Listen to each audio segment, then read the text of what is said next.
Yeah, so it's a Google Colab notebook, so you can run it. But I'm not going to run it this evening kasi I already run it. So there are results now already here. Okay. Uh,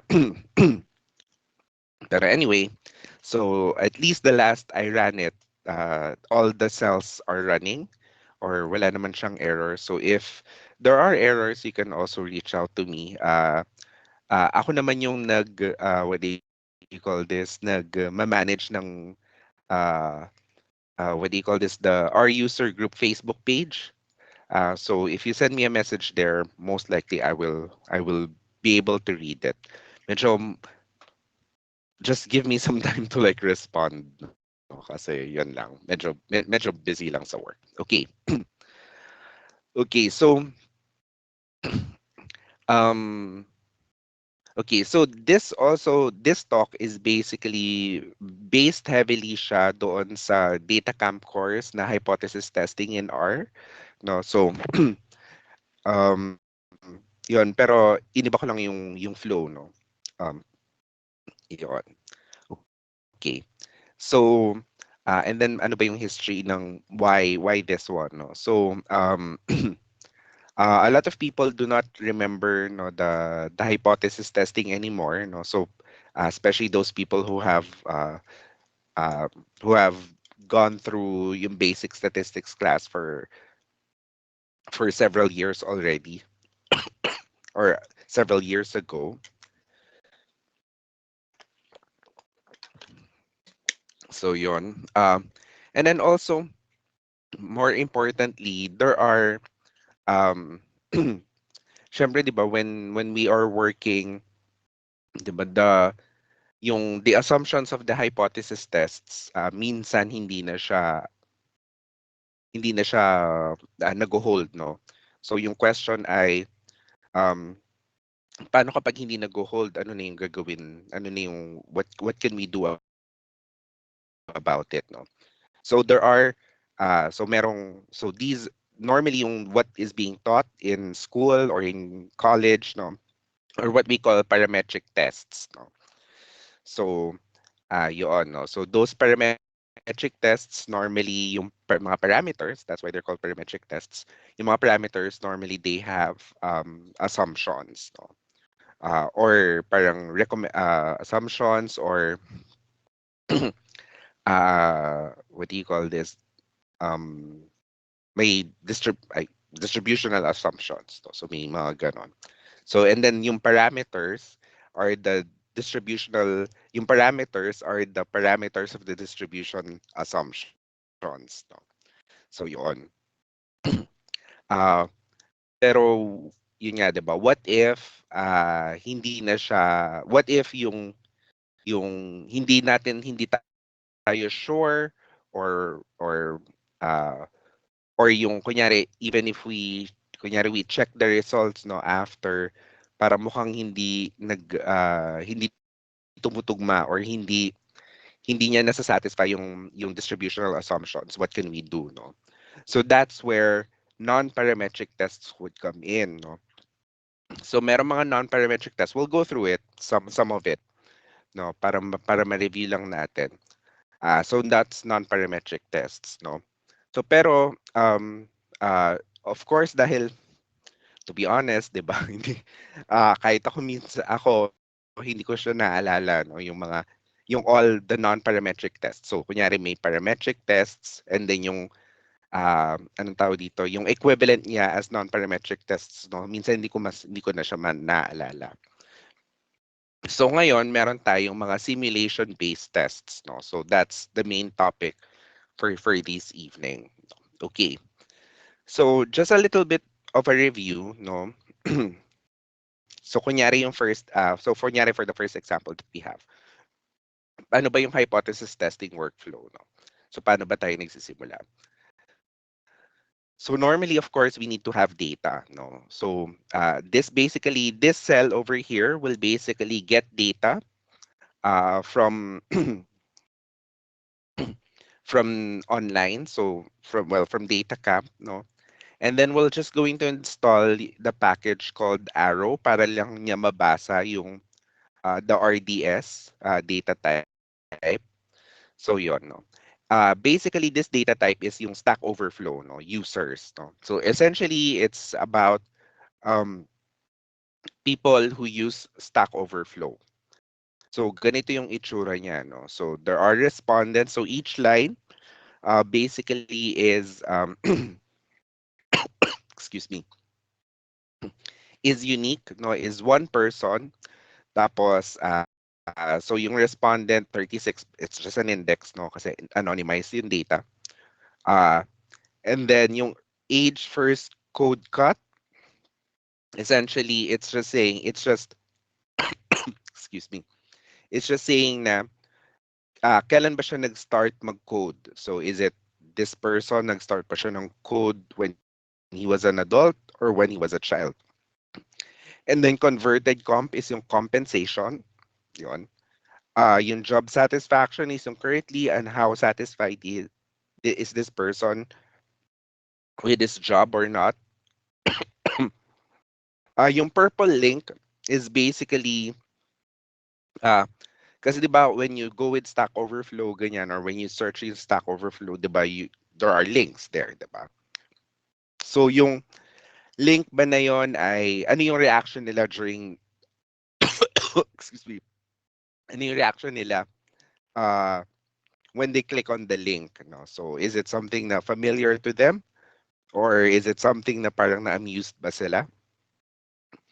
Yung age category, so may age and then may age category. So essentially, ano lang naman yan, parang bining ng age. So kunyari 34 sila, so at least 30, pag 25, under 30, and so on and so forth. Tapos, kapag ba sila ay hobbyist, no? So are they on Stack Overflow because uh, they are pursuing a hobby, no? So or they're doing something na hobby lang nila rather than it's their job, no? So yun, no? So yun yung data natin. Tapos and then just a little bit of summary. Uh excuse me. So that alam lang natin yung the respondents, of course, hindi naman talaga siya double or hindi naman talaga siya numeric, no? So that we just know parang if there are missing values ba or what is the range of the values that we can see, ganyan. No? So that's the summary Stack Overflow. Okay. Okay. So so that's the first step. We need to load the data when we do the hypothesis testing. The next step is we need to formulate yung hypothesis natin. Okay. So the question is ang gusto nating tanungin is the population of Stack Overflow users ba is their mean annual compensation $110,000, no? So yung mean compensation ba ng Stack Overflow users, the population of Stack Overflow users is $110. Okay. So we're assuming na representative sample, no, yung na-collect natin. Of course, what we have collected, no, this one on top, we're not assuming that it's all Stack Overflow users, no, but we are assuming that it's representative of the population of Stack Overflow users. Okay. So ganun naman yung hypothesis testing, 'di ba? The purpose of hypothesis testing is one, no, to determine if uh, the characteristics of the population, no, the population under study. So syempre we want to learn more about the population, pero of course we cannot. It's very expensive to ask everyone, no, in the population. So that's why we only excuse me. So that's why we only take a sample, no. Yon. Okay. So yung ating null hypothesis again, it's always equal, no? So yun yung hypothesis test natin. So ay hypothesis test, yung ating null hypothesis. It's always equal. Yung alternative natin, it's yun yung nagbabago, no? So it's either not equal to or less than or greater than. than or greater than or equal to parang ganyan, or greater than or less than parang ganyan. No? So because yung importance ng ating hypothesis, alternative hypothesis, basically it tells us, 'di ba, kung yung test ba na gagawin natin is not one sample, it's two-tailed or one-tailed test, no? And then it will also tell us na if it's which part of the distribution are we going to look at, no? Yung lower tail ba or yung higher tail? Okay. So pero anyway, so we formulate, no? So that's the next step. The third step is we calculate, no? So this is where a lot of the work is being done, no? Yon, so we calculate. So normally what we do is dahil we're talking about the mean, so we calculate the mean. So that's how we calculate it in R. Tapos of course we also calculate the standard error, no, or the standard error, which is basically ano, no, the square root of the variance divided by the number of samples that you collected, no. So yun, and then you take the square root, so that's the standard error. And then yung ating z-score, no. So after we have yung ating mean and then the standard error, then we calculate the mean, the z-score or the statistic, no. In this case, because we're testing the means, uh, it's the for a lack of a for paano ba siya? For mamaya na natin i-discuss, 'di ba? Why is it a z-score? Why is it a t-test, 'di ba? Or why is it a z-test versus a t-test? No? So mamaya na natin siya i-discuss. Pero let's assume that what we're doing right now, it's a z-test, no? Kasi normally yun yung what we encounter first in a statistics class, no? So excuse me. So 'di ba sa z-test, yung test statistic, when we compute it, it's basically x bar minus mu, or the population parameter divided by the standard error, no? So that's the z-score. And then once we have the z-score, 'di ba, yun yung before we look at the what do you call this, the statistical tables, no? So before yun yung tinitingnan, pero ngayon we do not do that anymore because we no, we can calculate it naman.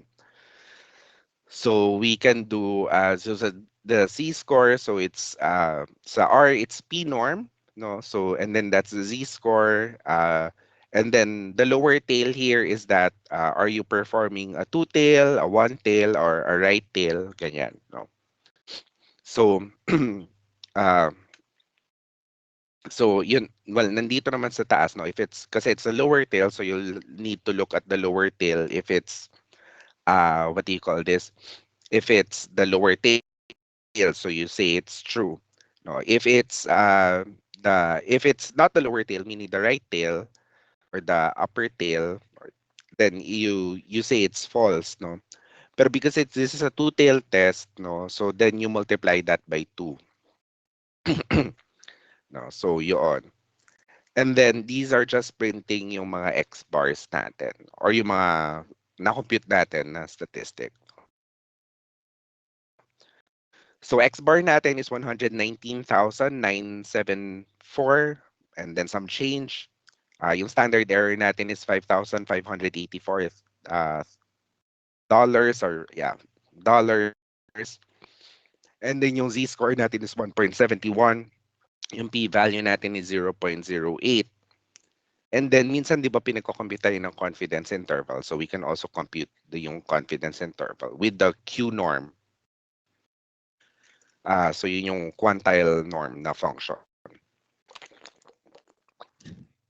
Okay.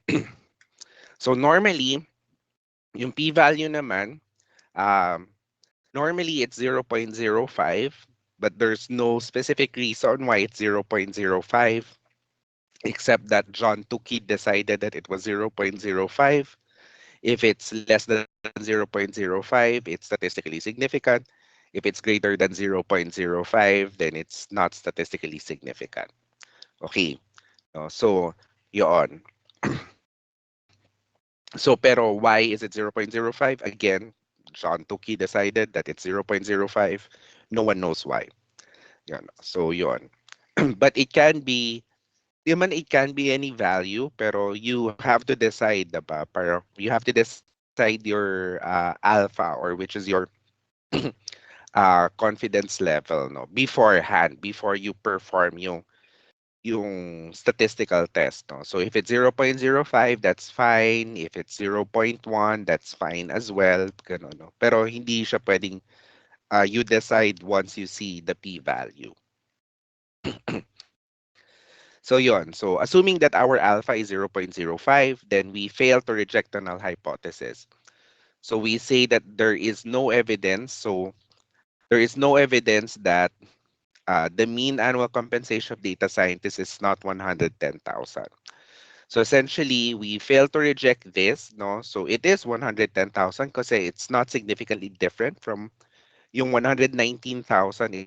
It's not significantly different than 110,000. Also on the confidence interval, pwede nyo rin siyang gamitin, diba? Kasi parang kunyari, if you're testing 110,000, kasi ito yung 95% confidence interval mo, no? Kapag yung value is somewhere in the middle, or not somewhere in the middle, but yung value is within the range or within our confidence interval, ito yung lower limit, ito yung upper limit, and 110,000 or 119,000 pala is somewhere there, or not 119,000, sorry. The 110,000 is somewhere here, then we say that we fail to reject the null hypothesis. Excuse me. Yun, no. So there is evidence in the data, uh, or for here is there is no evidence in the data that the mean annual compensation of data scientists, or rather, hindi pala siya data scientists. Let me change that. Ano siya?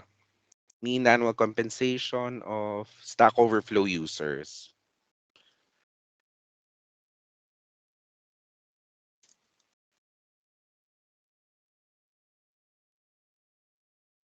is not $110,000. No? Ngayon wala na yatang gumagamit ng Stack Overflow. Pero anyway, okay.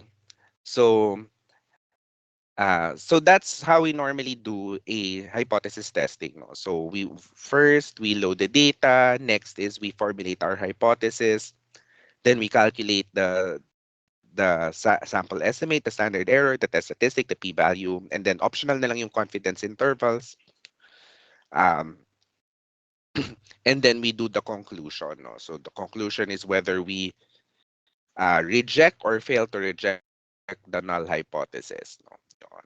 Okay. So and this is just another example. No? So for this time naman, it's proportion.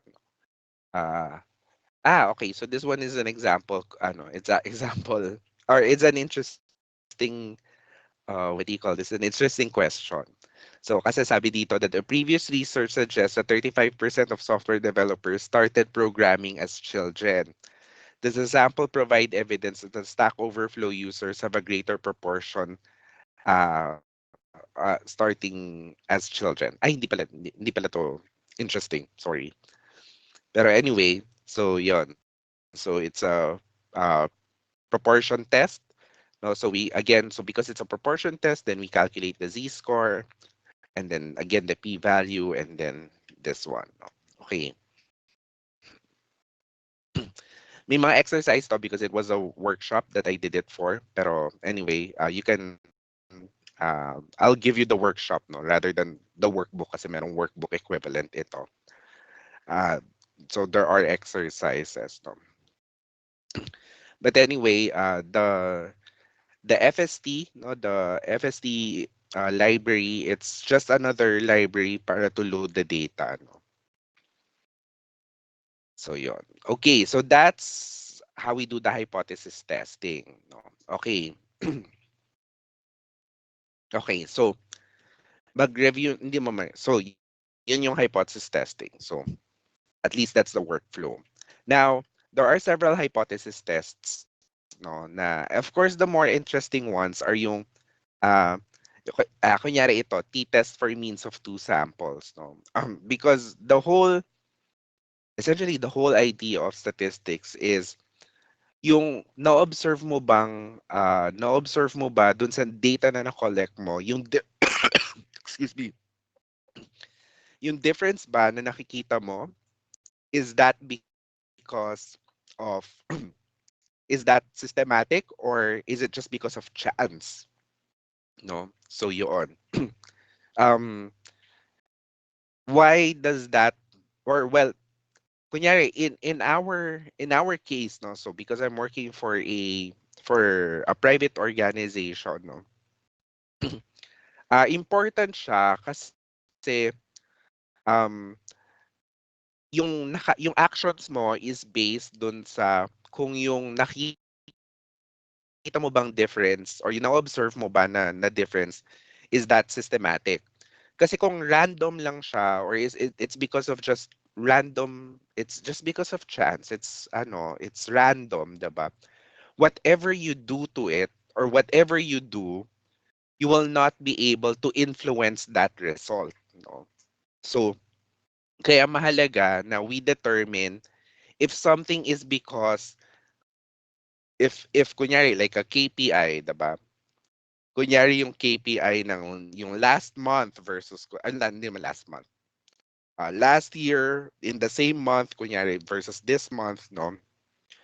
Uh did we see an increase? Kunyari let's say we saw or kunyari let's say this month mas mababa siya than this month mas mababa siya kesa last year of the same month, no?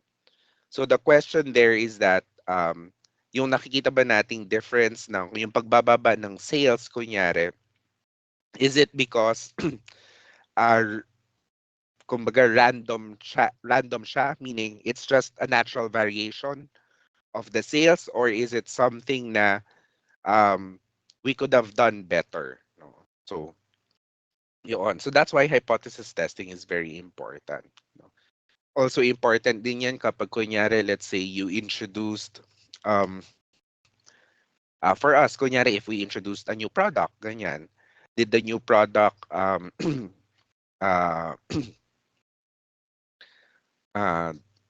was the new product better than the previous products, no? So yung mga ganon, no? So you'll need to determine, diba? And then hypothesis tests can answer those questions somewhat, no?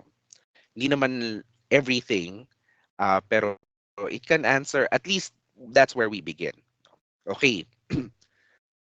Okay, so for example, we have kunyari central tendencies of two populations, no? So kunyari yung population A, um yung mean ba nila, median or mode ba nila is that maybe higher or lower or different than the population B kunyari. Okay. So when we do t-tests, so ito na 'yon, no? So t-tests na siya, no? So when we do t-tests, no, so yung assumptions natin is one, the samples are random subsets of larger populations. So kumbaga, when you chose them, 'di ba, they're random, no? Yung choice ng who gets picked into the sample ay dapat random siya. Kumbaga each person in the population or each uh, ano ba tawag dito? Each part of the population or each unit in the population, they have an equal chance of being chosen in the sample, no? So yun, no? Well, yeah. So that's one, the assumption. Each observational row in the data set is independent, no? So ibig sabihin, um kunyari yung chance na um ma I get chosen to be as a sample, no? Um hindi siya nakadepende sa other people who were chosen to be a sample or wala kaming or yung statistic namin, kunyari, for this later, no? Kunyari, height, ganyan. Walang relationship yung height namin. So it has to be independent. The sample is big enough to mitigate uncertainty. And so that the central limit theorem applies. No? I'm not sure if you've encountered it most of the time kapag nasa engineering. No? So pag sinabi nila, kapag if you have 30 samples, if you have at least 30 samples, you can use, you can either use a t-test or a z-test, parang ganyan. Okay na yan, parang ganon. No? So, but that's just a rule of thumb. No? So 30 samples. If you actually run an experiment, for example, or if you run a simulations, kunyari sa R, no? If a if a statistic is coming from a normal distribution, um, kahit 7 samples on some studies, no, at least on the seventh sample, nagko-converge na yung statistic mo, no. So yon. So this is just a rule of thumb. It's one of those things na who decided on whether it's 30, whether it's 15, 'di ba? Who decided on those? We don't really know. Pero yon. And then lastly is that mu1 and mu2, or yung central tendencies, they have to be approximately Gaussian distributions, or meaning they need to be approximately normally distributed. Okay, here's an example. No. Ayan, so at alpha is equal to 0.1, so yun yung confidence level natin at 10%. Do the Stack Overflow users who first program as children ito, tend to be compensated higher than those who started as adults. So yung question ay, yung mga nag-program ba, doon sa population ng Stack Overflow users, yung mga nag-program ba, nagsimula sila mag-program nung bata, mas mataas ba yung compensation nila kapag sila ay nagtrabaho na versus those people who learned, who started programming as adults. Diba? Interesting siya. Okay. So yon. So yung hypothesis test or so that's the question, no? So dahil we've already loaded the data, then we're fine, diba? So the next one is uh we formulate our hypothesis, no? So yung child, so what we do is yung mu, because it's the mean, no? So it's a central tendency. So mean ng child, or yung compensation ng child minus yung compensation ng adult is equal to 0. So ibig sabihin walang difference, no? So walang difference sa compensation kung nag-start ka man nung nag-program ka nung bata ka, or nung nag-start ka ng program nung ikaw ay adult na. Or mas mataas ba yung kasi yun yung question, di ba? Do Stack Overflow users who programmed as children tend to be compensated higher? So, yung child ba minus yung adult greater than 0 ba siya? So, kasi yung child, mas mataas yung sweldo niya. Sorry. Those who started programming as children, mas mataas yung sweldo ba nila kesa doon sa those who started programming as adults, no? Yeah. Okay. So madali lang naman, diba? So what we do is, well, first and foremost, we need to check assumptions, no? Kasi, kunyari, if we're going to use yung parametric tests, we need to check yung assumptions, no? So ito yon, no? So first and foremost, walang assumption na wala tayo, or I guess,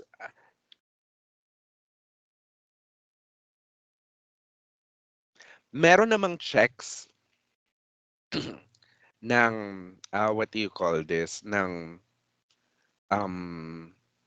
except kung alam mo yung population parameters, merong checks kung kunyari yung sample mo is representative of the population parameters, no? Um, pero in real life, hindi hindi mo kasi alam yun, diba? So, hindi mo alam yung population parameters. Yun nga yung tinatry mong i-infer. So, um, medyo mahirap i-test kung kunyari yung sample mo ba ay representative of the population. No? So, ina-assume yun na yung population mo, they are enough and also they're representative. No? So, kaya ang chine-check lang natin here is that yung yung number ba ng samples natin ng child at saka ng adults, both ba ay at least 30? So, and then yes, enough naman sila. So it's yung child natin, it's 885 at saka yung adults natin who started programming, it's 1,376. Okay. Maraming, um, sige, siguro, even though na, what do you call this, simulation-based yung topic natin, pagtatanggol ko muna yung yung parametric tests, no.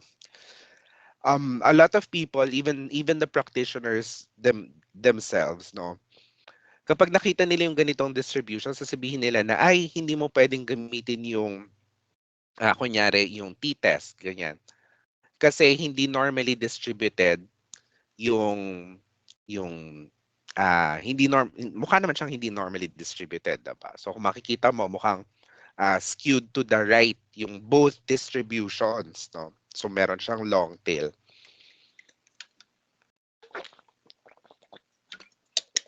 Nauhuli, minsan sa LinkedIn, nauhuli ko yan, no? At saka hindi lang siya sa Philippines, minsan sa iba't ibang bansa pa siya. A lot of people would think na, um, you cannot use here for this example, kunyari, you cannot use t-tests to kasi hindi siya mukhang hindi siya normally distributed, no? Pero they're wrong, no?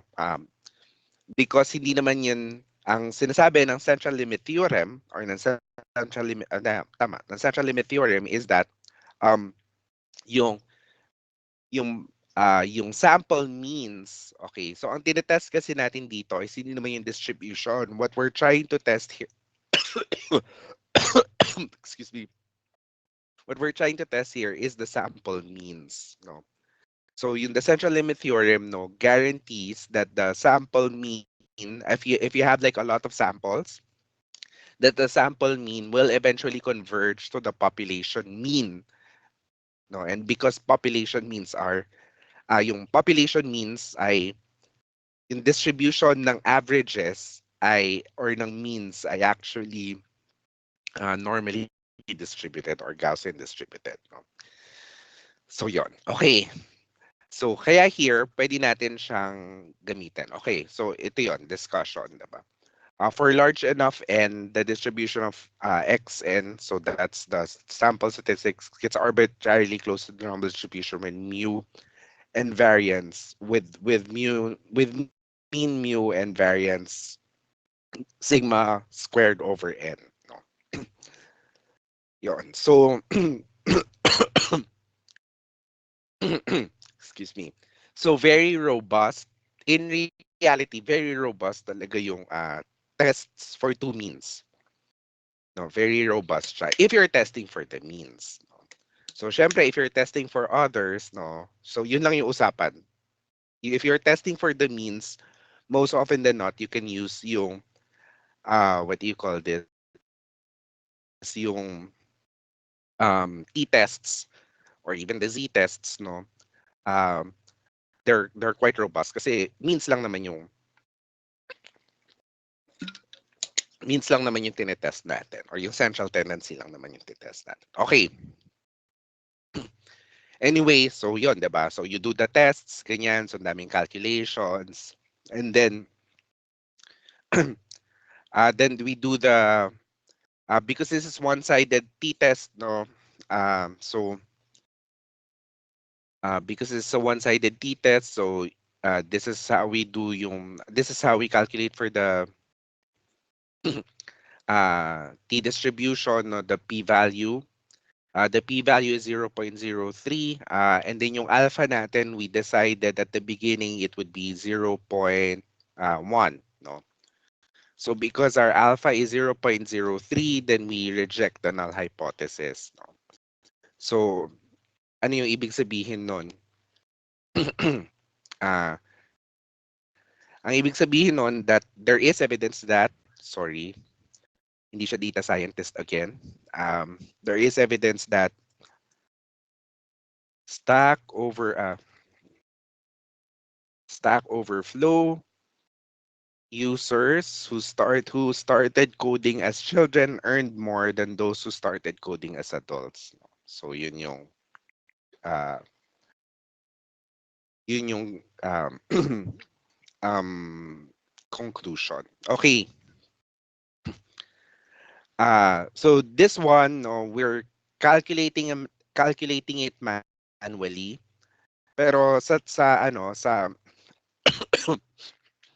R, of course, dahil because it's a statistical programming language, no, meron na siyang specific or hindi mo na kailangan calculatein to isa-isa. No? So, dinemonstrate lang natin to so that you can connect what you've learned in statistics, no?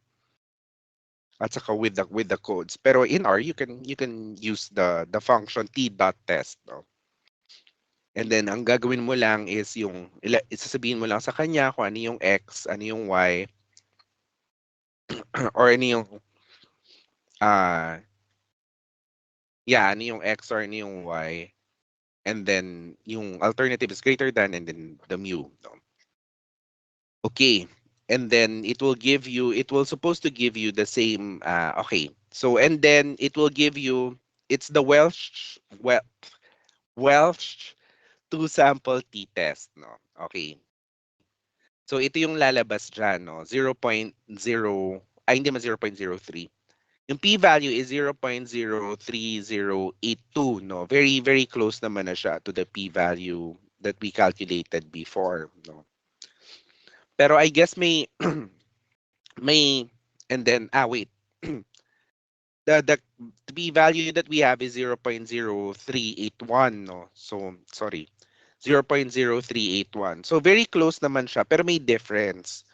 So, bakit siya may difference? So, kaya ang tawag sa kanya, it's Welch two-sample t-test is because meron siyang Welch correction. So, ito yung correction na yon. Yung degrees of freedom niya is, ito yung kakalculate mo yung degrees of freedom niya. So, di ba dito, kinalculate natin yung degrees of freedom as yung usual, yung n child plus n adult minus 2. So, yun yung degrees of freedom natin. And then, when we calculate for the p-value from the probability distribution of the t of the t distribution, no, so yun yung nilagay natin in degrees of freedom, no, and then lower tail is false because it's two-sided. Two-sided. Sorry, it's one-sided. No? Okay. So, bakit? So, essentially here, I'm just demonstrating that um, that it's essentially the same tests. The only difference is basically the degrees of freedom. So, yung Welch has parang yung degrees of freedom niya is corrected, no? So, so if you use this degrees of freedom, na itong degrees of freedom yung gagamitin mo, kapag nilagay mo siya sa on the same function dun sa PT function, using this degrees of freedom, lalabas siya ng pareho lang. So, 0.03082, 0.03082. Oh, and then yung confidence interval is also the same. No? 2532, ay, hindi, medyo may difference pala. 2532 at saka 2531. Wait lang, check ko lang.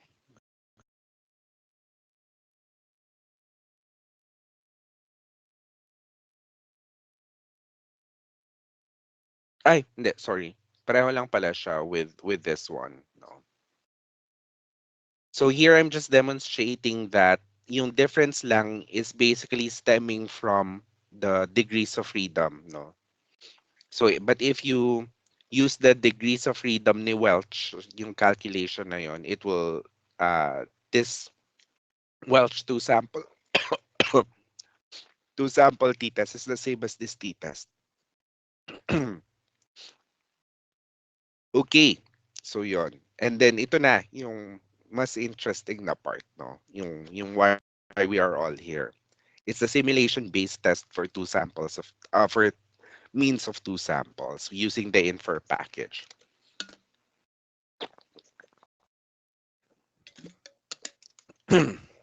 Okay. So I'm not going to go through yung infer package mismo, no?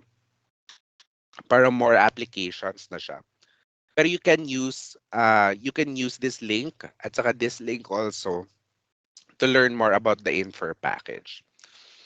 Pero what does the infer package do? No. So kung makikita ninyo, meron siyang meron siyang ganito.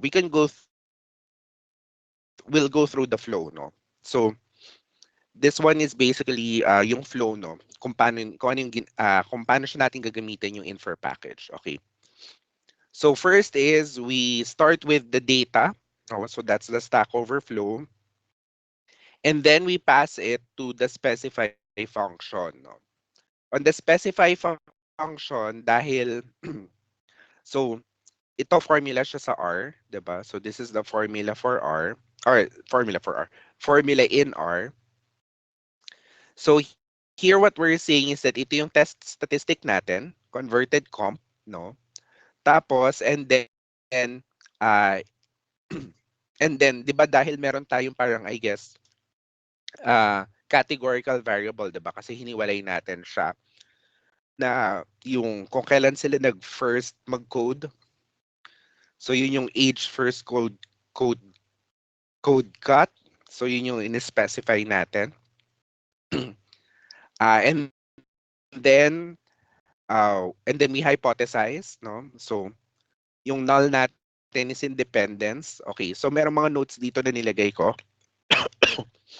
So, pag one sample tests, ang gagawin natin is point, no? Kapag paired tests, then we use paired independence. For two sample tests, then we use independence or point, no? Pero here we use independence, and I'll explain why, no? Kasi this has something to do with yung age first code cut. Okay. So after we use yung hypothesize, then we generate. Ito na yung part ng generate. Ito yung simulation, no? So we generate 1,000 repetitions. Tapos and then we type yung permute. Okay. For independence or paired independence, yung null for independence or paired independence null hypothesis, we set the type to permute. For point null hypothesis, we set the type to draw or bootstrap. No? And then yung calculate is that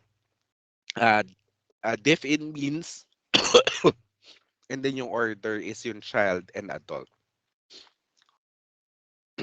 Okay. So itong flow na to, yung results ng flow na to, inassign natin siya, excuse me, sa null distribution, na variable na null distribution.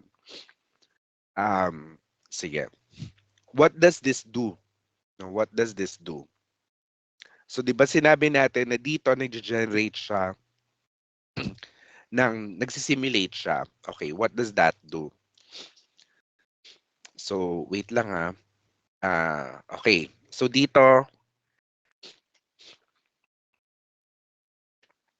ang ginawa ko is basically pinakita ko lang kung ano ba yung ginagawa nung itong part ng code na to from Stack Overflow all the way to here. What does this do? No?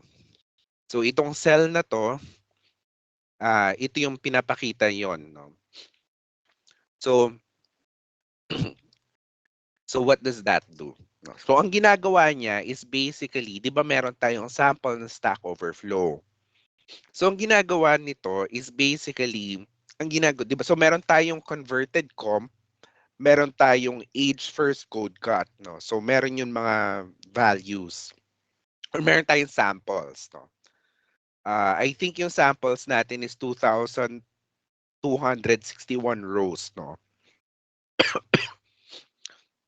So what this does is basically dun sa ating uh, dun sa ating 2,261 na converted comp, it randomly selects uh, 2,261 for each permute or for each repetition, for each reps. So meron tayong 1,000 reps, diba? So for each rep, so it chooses that randomly, no?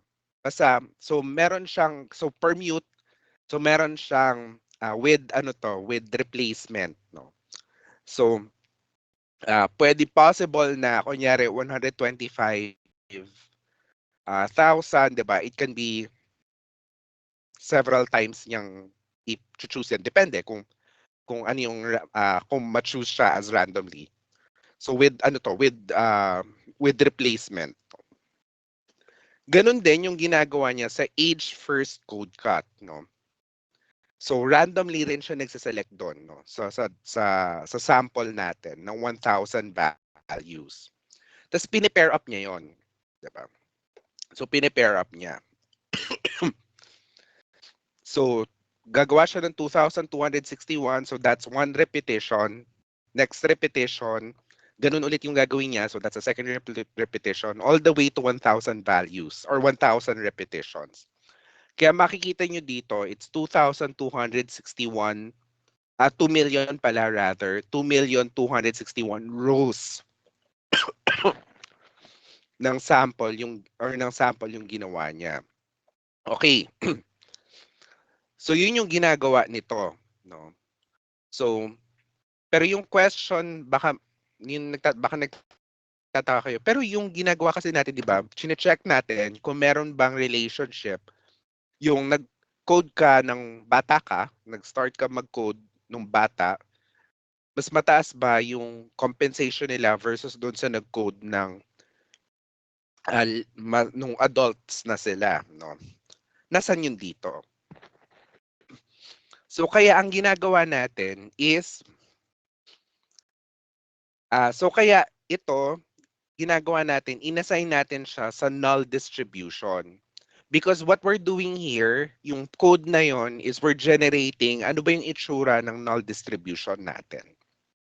So that's what we are generating here, yung null distribution.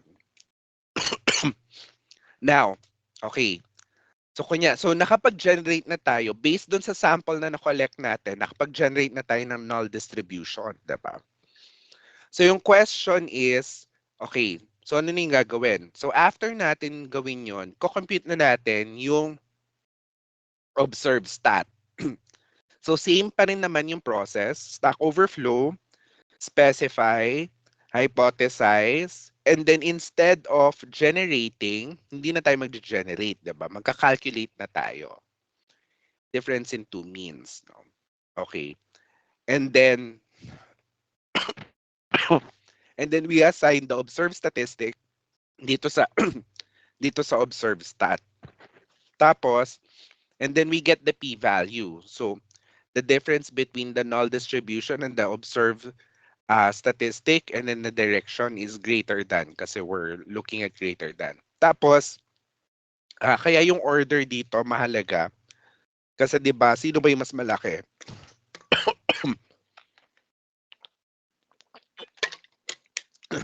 So, kumbaga mas malaki yung child greater than the adult ba siya? So yun yung order.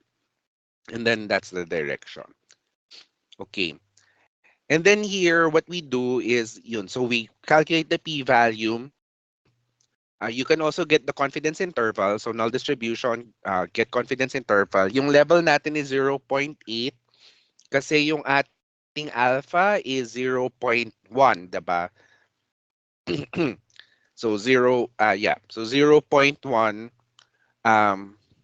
wait lang. Uh, Wait, sige, check ko lang to. Hindi. So yeah. So we're getting yung confidence interval. So later on, no? So bakit kasi parang baka nagtataka kayo, kung yung alpha natin is 0.1, ba't hindi to 0.9? Diba? So we'll see that later. Tapos and then we visualize it. Okay. Okay, so let's visualize it, no? So this one over here is ito yung null distribution natin, no? Yung null distribution natin. Tapos, yung red natin is yung observed stat. So it's here, no? Yung observed statistic natin, it's here. Tapos, yun yung red natin is that the observed stat. This one here. Yung confidence interval natin, it's yung shade confidence interval endpoint CI upper, ito siya, no? Yung null distribution natin. Okay. Um, kaya siya 0.8 kasi yung dahil yung confidence, I guess ito yung medyo baka dapat i-improve pa ng infer na package, diba? Kasi because it's computing confidence intervals, ano siya, palagi siyang dalawa. So hindi ka pwedeng mag-calculate ng confidence interval na kunyari yung parang here, 'di ba? Ang confidence interval natin it's uh yung yung upper, no? Kasi yun yung gusto natin makita at saka infinity, 'di ba? Parang ang sinasabi kasi natin na kapag at least yung difference is here, excuse me. Kapag at least yung difference is here, then it's statistically significant na siya, 'di ba? So may difference sila. So yun, kasi uh, palagi siya magbibigay ng dalawang confidence interval. So pag nilagay mo 0.9 diyan, ang ibibigay niya is yung 90% confidence interval. So yun. Eh dahil one-sided ito, kaya siya 0.8. Kasi otherwise, ang ibibigay niya sa atin is kapag kunyari sinabi natin 0.9, yung level natin dito, dahil dalawa yung ibibigay niya sa atin, it's yung 10% dito sa dulo, 10%, 10%, 5%, 5% yung sa dulo, 'di ba? Tapos 90% yung nandito sa dulo. Eh dahil yung gusto natin is yung nasa dulo dito sa upper tail is 10%. So kaya 0.8 yung ginamit natin. So ang ibibigay niya sa atin it's 10% dito sa dulo, 10% sa magkabilang dulo. So kaya 80% yung gitna. Pero yung gusto kasi nating gamitin is yung uh, yung pataas lang, 'di ba? So yun yung makikita natin. So kaya here, so kaya ito yung shaded na part dito. So ito yung so essentially ito yung rejection region natin. Tapos kapag yung red line falls in the rejection region, then we reject it. So and then ito yung confidence intervals natin. And then ang p-value natin is 0.042. No. So medyo magkaiba yung ating p-value doon sa dati at saka ngayon, 'di ba? Kasi doon sa dati nung gumagamit tayo ng parametric tests, we are assuming a distributional we are assuming a t distribution. Pero dito kasi wala tayong inassume, no? So kaya wag kayong magtaka kung magkaiba yung p-values niya. Kasi itong p-value na to is galing doon siya galing siya doon sa hindi siya galing doon sa galing siya sa empirical distribution, hindi doon sa theoretical distribution. Doon kasi sa ating parametric test kanina, galing yung p-value natin, we are assuming uh, a theoretical distribution. Pero dito, empirical siya. So meaning, galing siya sa data. Okay. So mas makikita nyo yan. So and then another one is yung parang non-parametric test is yung rank-based Wilcoxon-Mann-Whitney test for central tendencies of two samples. So wag na natin siyang i-discuss, no? Pero pwede mo rin siyang gamitin dito. Ay, wait. Children. And it's the same, no?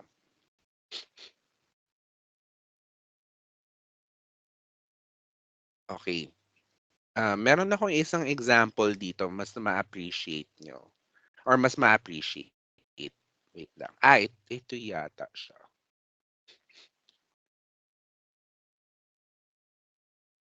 Ito nga siya. Okay. Okay, so yung exercise, no? So this one naman, it's about late shipments, no? So yung question dito is that, yung late shipments ba, uh, yung, yung weight ba ng shipments ay nakaka-influence ba siya kung magiging late or on time ba yung shipment na yon? So yun yung question. So, okay, so yung question, so ang gagawin lang natin is, ihiwalay natin yung late shipments nila, ano ba yung weight nila, at saka yung on-time shipments, ano ba yung weight nila, tapos i-compare natin, no? Meron bang mas mabigat ba yung, or mas mabigat, or magkaiba ba sila? Hindi man sinasabi kung, ay wait. Okay. Ang sinasabi dito is that, mas magaan daw ba yung on-time shipments kesa dun sa mga late na shipments? Yun yung question, diba? Okay. So dito, ginawa natin yung two sample t-test, no? So ginawa natin yung two sample t-test. Tapos here, lumabas na yung p-value natin, yung alpha natin here is 0.05. So ngayon, nag-compute tayo, parametric tests, no? Tapos, lumabas na yung p-value natin is 0.1922. So essentially, fail to reject yung null hypothesis. So ibig sabihin, wala daw, walang difference, no? Walang difference yung weight ng mga late shipments at saka mga mga on-time na shipments. Okay. So graph natin, no, kanina, yan, no. So pero,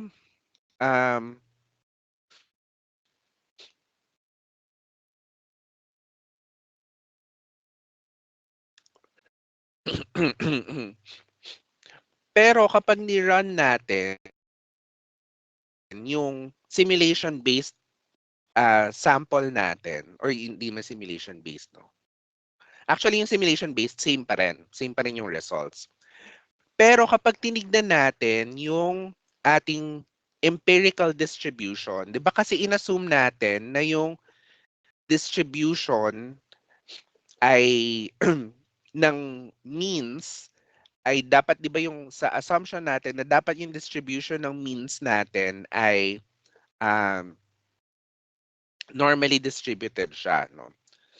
Pero dun sa empirical distribution natin, hindi siya, pag tinignan natin siya, mukhang hindi siya, anong tawag dito? Hindi siya, um, hindi siya normally distributed, no? So mukha siyang long-tailed, no? Again, this is, distribution ng means, no? Ito yung nakikita niyo yung distribution ng means. Dito sa taas is yung distribution ng weights. 'Di ba? So, wag kayong malito doon sa ano. Kasi 'di ba sinabi natin kanina na parang dito sa parang sinabi ko kasi na kanina na mas mas na robust naman talaga yung ating t-test, no? Pero yung assumption kasi doon is that dapat yung means mo ay normally distributed or at least Gaussian distributed siya, no? So, pero pag tiningnan natin siya empirically,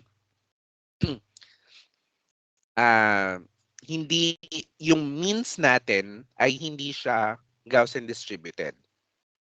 So ito yung differences, no? So hindi siya Gaussian distributed. Okay. So ito na yung I guess yung benefit um ng when we use yung simulation based na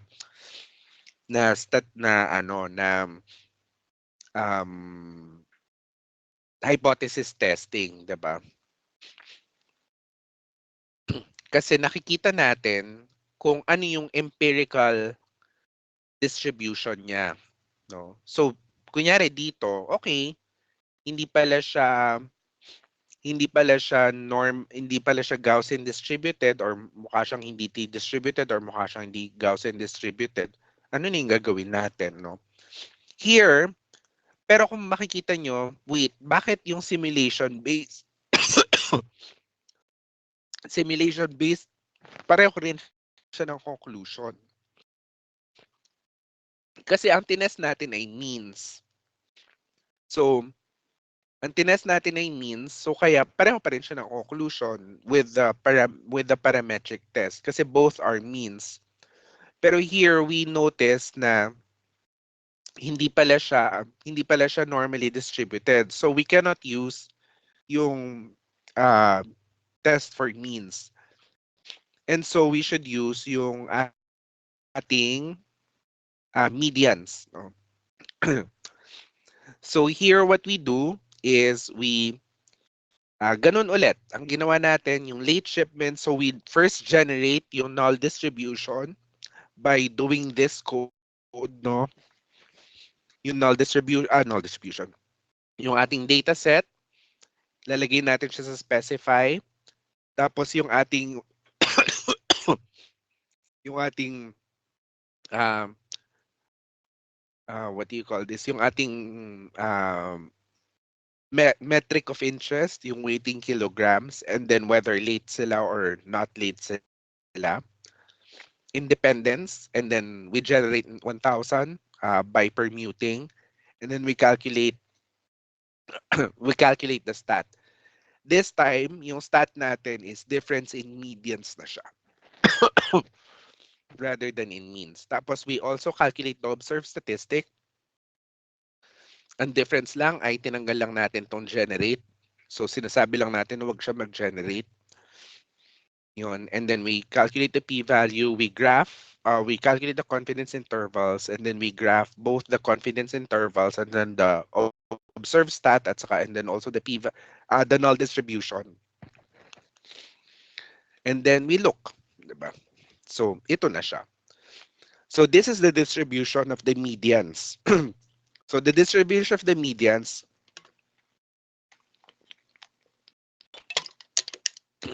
hindi ko alam kung ano yung parametric tests for the distribution or for the difference in medians. Pero, kaya natin siyang i-calculate ng with simulation. So ito na yung sinimulate natin na difference ng medians ng kapag late at saka on time. So ito yung rejection reason natin kasi sinasabi natin na mas magaan yung mga na late yung mga on time. Tapos ito yung t-statistic natin. Yung t-statistic, yung observed statistic pala natin. Hindi siya t-statistic. So here, we say na we reject the null hypothesis. No? So merong tayong evidence that the weight of on-time shipments were less than the weight of the late shipments. So yon. 'Di ba? So with the simulation based, no, hindi mo alam, pwede mong hindi alam kung ano yung theoretical distribution mo. Okay lang yun. Kasi sinisimulate mo naman siya. Mag-generate ka ng anong tawag dito? Mag-generate ka ng empirical distribution mo. So, I guess yun yung kagandahan niya, diba? You don't assume any distribution. Ayan. And then ito yung discussion, di ba? Where were the results of the two sample t-test and the simulation-based test for two means of two samples different, di ba? Yun. Yung rank-based Wilcoxon-Mann-Whitney pala, test for central tendencies, it does yung medians, di ba? So, ito yung answer, di ba? Why were they different? Kasi based on the simulation, the means are skewed to the left and not approximately Gaussian. Left skewed distributions have means less than medians. That's the two sample t-test, and the simulation based test for means of two samples did not detect statistical significance. Yun. And then again, no, so yung comparing before and after, so that's the t-test for mean of paired sample. Um, so ito yung ito yung hindi empirical, ito yung theoretical with the assumption of the theoretical distribution, no? Tapos and then ito yung simulation based ng paired of uh, two sample t-test. So ito siya, and then makikita nyo siya, yan. So same lang din yung sa infer na how do we do this sa infer, ganun ulit. So it's the data set. Okay. Ito medyo may mutate kasi we do the difference. So nag-minus muna tayo. And then this one kasi is that we're what do you call this? We're doing differences, 'di ba? Yung before and after. So parang paired sample t-test siya. So each sige. So here makikita nyo ito yung data set natin. So each parang state or each county rather sa US, no, meron siyang before and after. So kaya hindi mo siya, kaya we're using a point statistic or you were estimating a point statistic, no? Kasi it's a difference of before and after. So yon. So so kaya kung makikita nyo rito is that we mutate it first, no? So we compute for the difference between these itong statistic na to at saka itong statistic na to. And then when we specify it, yung itong diff so parang we introduce another column. Ito yun yung mutate. Tapos, and then we specify na ito yung, what do you call this? Yung metric of interest natin, which is the diff. Tapos, and then here, because we're not, because each sample, no, or each sample, meron siyang observation ng before and after. So kaya wala tayong so it's kaya walang value here, no? So it's null. And then yung hypothesize natin, it's yung null is paired independence. Then again, we generate, we permute, and then we calculate yung ating stat, which is mean. And then again, same thing, except we don't use the generate here. We just use the calculate, and then p-value, we calculate the p-value, the confidence interval, and then we visualize it. So ito siya.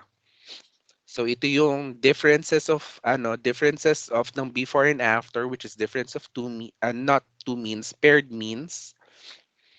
Tapos and then ito yung what do you call this? Yung ating observed statistic, and then ito yung ating rejection reason. Very very far siya. So and then so we reject the null hypothesis. So there is a difference. There is evidence that the percentage of votes given to the Republican candidate in 2008 is lower than the percentage of votes given in 2012. Um, and then you can also do yung non-simulation based pero non-parametric test, which is the Wilcoxon-Mann-Whitney test for central tendency of paired sample. Pwede nyo rin gawin yan. Pero hindi kasi yun yung topic natin. So, kaya ano na lang siya, something that you can look at when you look into this, what do you call this notebook. Um,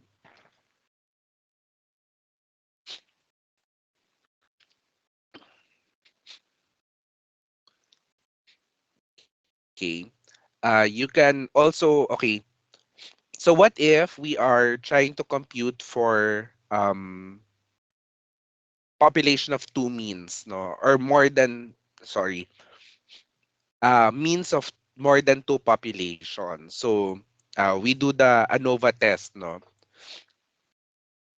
So sa ANOVA test, ang hindi natin alam kung which one is different. Basta ang nadidetect lang natin doon sa ANOVA test is one of them is different, no? So yun yung tinitingnan natin, no? So how do we do this when we use the infer package?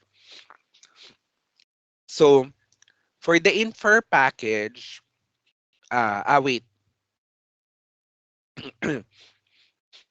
So,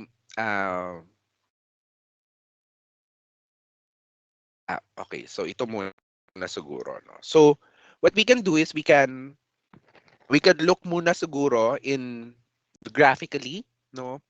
Kung may mga differences ba sila. So that's why we do yung notched box plots. No? So mukhang may difference naman siya, no? Kasi itong notch na to at saka ito, hindi siya nag-overlap. Pero mukhang, ewan ko, parang ito rin, hindi yata rin siya nag-overlap with this one. Pero ito at saka ito, mukhang nag-overlap sila. So mukhang ito at saka ito yung different, no? So, from at least from a graphical point of view, dapat meron tayong ma-detect na dapat mag-fail yung test natin, no, sa yung ANOVA test natin. We can do that using yung anong tawag dito, linear models, no? We can do the linear models here. Pero again, hindi naman ito yung ating topic. No? So, dine-demonstrate ko lang how do we do this kapag yung what do you call it, yung parametric tests. Pero of course, dahil gusto natin yung simulation-based, dito tayo sa simulation-based. No? Okay. Ang maganda sa simulation-based is parang, di ba, parang nakita na natin siya kanina. Kasi di ba, parang here, dito ang tinetest natin is meron bang relationship yung job satisfaction at saka yung compensation, di ba?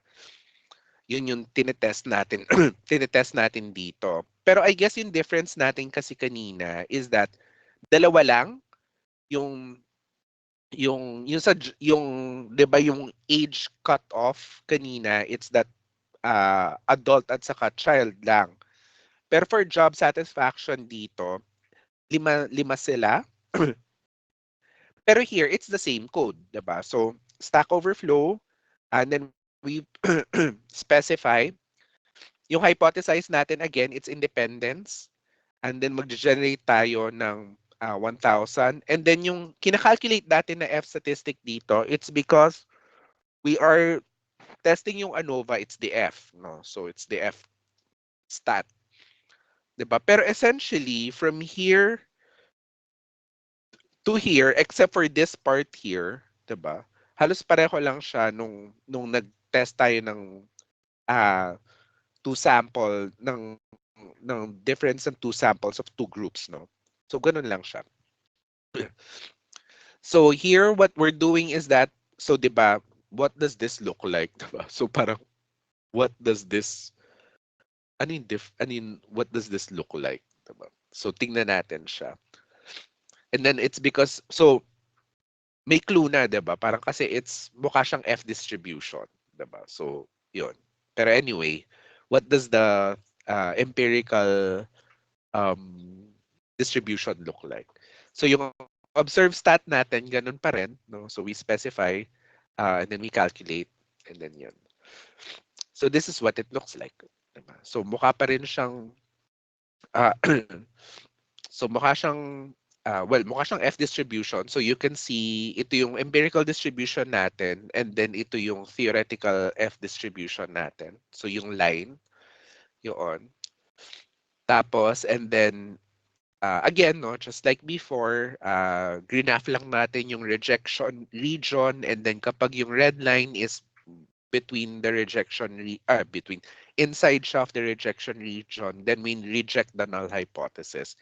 And then we say that there is a difference. No? So here, now we calculate the p-values, it's 0.03, no, which is less than our alpha at 0.05. So we reject the null hypothesis. So we can say that there is evidence that the annual compensation of Stack Overflow users are different for different levels of job satisfaction. Diba? So different levels of the job satisfaction. Satisfaction siya.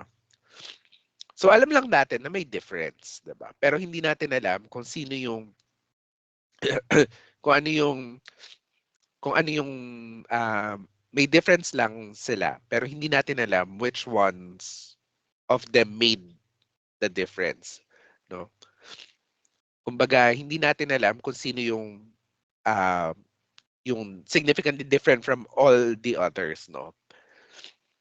Pero in when we graph it, no, using notch box plots, no, it seems like yung very satisfied at saka yung slightly satisfied, sila yung may mga yung compensation nila is higher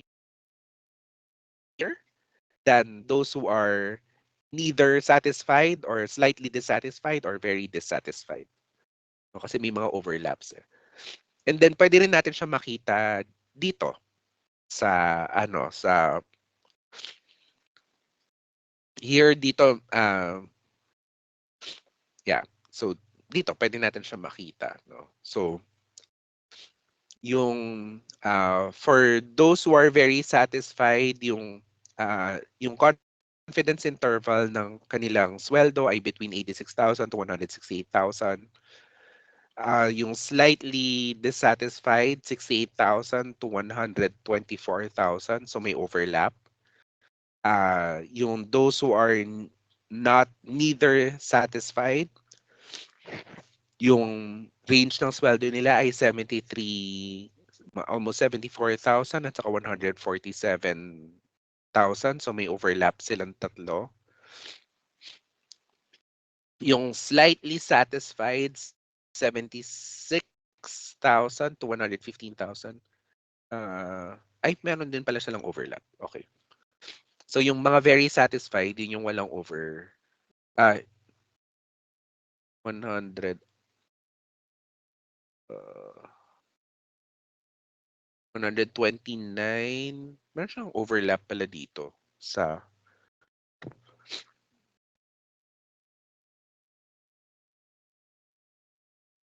yun. Wait, saan siya nagkaroon ng difference?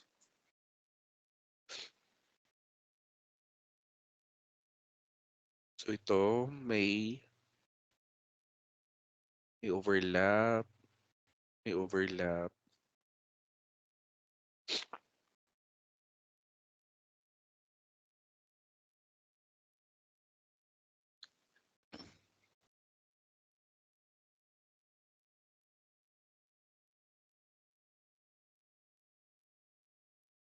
Okay.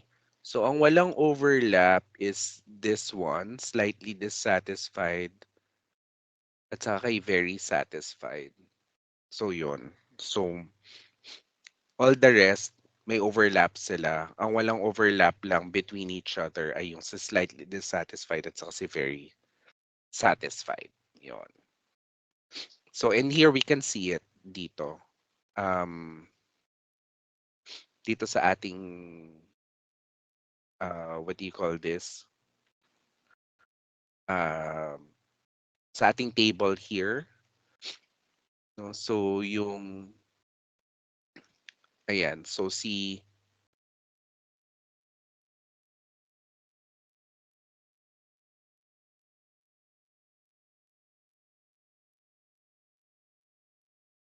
Ayan, so si very satisfied, wala siyang masyadong overlap kay slightly dissatisfied at saka kay slightly satisfied daw. Wait, check natin. Slightly, oo nga, wala rin siyang overlap with slightly satisfied. So, yun. Okay. So, and then,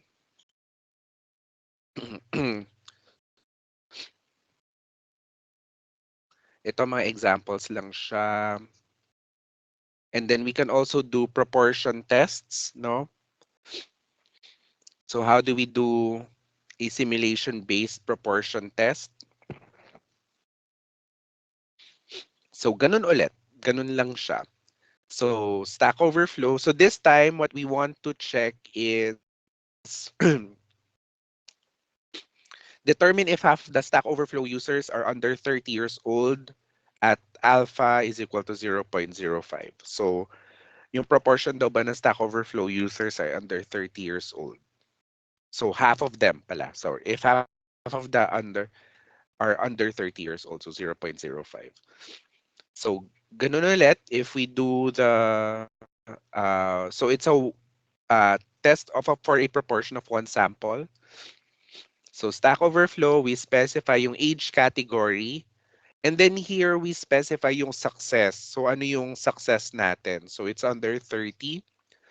Here, instead of independence, we do a point kasi we're just looking at a point statistic. And then yung P natin at 0.5. Again, we generate the random samples. And then, what do you call this? We use the type draw, and then we calculate stat. No? And then because this is proportion, palagi, or hindi mo palagi. Pero because yung ating gustong i-test is that if the half of the Stack Overflow users are under 30 years old, so that's why two sample, not two sample, two-tailed test siya. So that's why it's here. It's prop, and then here when we go the two, the p-value pala, it's two-sided. So and then when we graph it, no, so this is again our empirical distribution based on simulation, no. So ito yung proportion, no.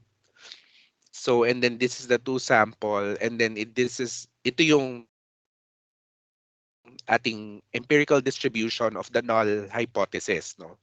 Tapos ito yung ating observed statistic, so it's in the rejection region, so we reject the null. So there is evidence that not half of the Stack Overflow users are under 30. So hindi natin alam kung anong proportion, pero ang alam lang na, ang sigurado tayo is that um, hindi siya half. So pwedeng more than half, pwedeng less than half. I think it's more than half kasi ito yung observed statistic natin. Or under the or under 30 years old. No? So, yun yung, and then comparing two proportions, pwede rin natin gawin siya sa, what do you call this, simulation based. And then we can also do chi-square tests, no, of independence, no, with simulation based, no. So yun. So and then ito yung chi-square test, no. So essentially here we're just checking um so kapag chi-square test, it's basically two categorical variables, no. So essentially what we're asking uh is that yung um kumbaga what we're asking here is that yung categories ba natin, yung two categories ba natin, yung counts ba nila ay equally distributed across the different categories, no? So here it's the satisfaction at saka age under 30 or at least under 30, no? So are they meron bang specific na age, na category na are they more satisfied or less satisfied. Pero here it's saying na ano, uh, what satisfaction or dissatisfaction are parang equally distributed across the age categories. So that's what it's saying. Um, so that's a simulation base of independence. No. And then more examples. Ito, chi-square goodness of fifth. Pwede rin natin siyang gamitin no, sa simulation naman. This time, instead of assuming that uh, our samples or our population rather are equally distributed across a specific category, this one naman we're assuming na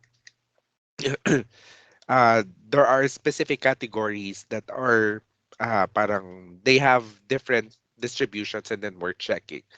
So for this one, we're checking na kunyari yung hello old friend, half of them and then the rest ay 1/6. So that's what we're checking here. And then ganun ulit. So we can also do simulation-based test goodness of fit. Yan. So ayan. So I think ano that hindi ko na ginawa yung the rest kasi you can play around with the ano with the rest of the notebook once I give it out. Doon na lang ilalagay ko na lang siya doon sa ano sa Facebook. Pero what do you call this?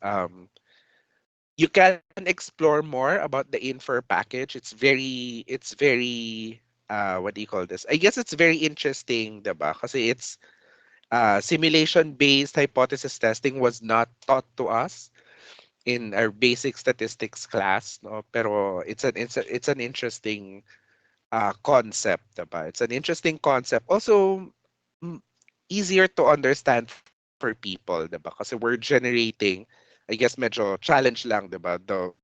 That we are generating empirical distributions, no?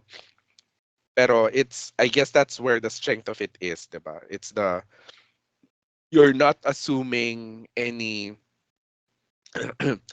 you're not assuming any theoretical distributions, diba? You're generating the empirical distribution. So kahit hindi mo alam kung ano yung distribution niya, diba? Because you're generating an empirical distribution, then pwede kang mag-hypothesis testing, diba? So and then that is what do you call this? That is made possible by the infer package. Of course, the infer package can also do a lot more, diba? Kasi here what we've discussed is proportions, goodness of fit, diba? What do you call this? Differences of means, differences of medians, ganyan. Pero hindi pa natin na-discuss yung mga uh, what do you call this? Yung kunyari, I know you can remember pero yung mga test on variances, 'di ba? We didn't discuss those. That is also covered in the infer package.